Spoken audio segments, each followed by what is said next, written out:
So I like to share interesting provisions in legislation from a drafting standpoint. And here's an interesting provision in one of the social media bills this year in the 2024 legislative session.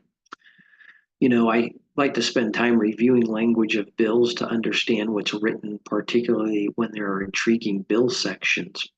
And so, in that vein, the following provision caught my eye recently in a bill. It said, the provisions of this act are intended to complement and augment, not replace or diminish, federal protections in the field of social media safety.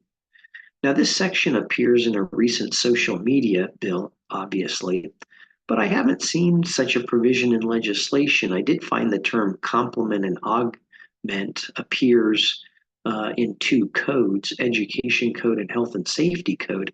However, I couldn't find any instances where the phrase replace or diminish is used in California codes. Now, this new provision of law, assuming it gets enacted, expresses the intent that federal law would essentially prevail and that these new statutory provisions in California state statute would be in addition to or supplement the federal law. Now, similar language is seen in other legislation, but this bill's particular language is different than we usually see.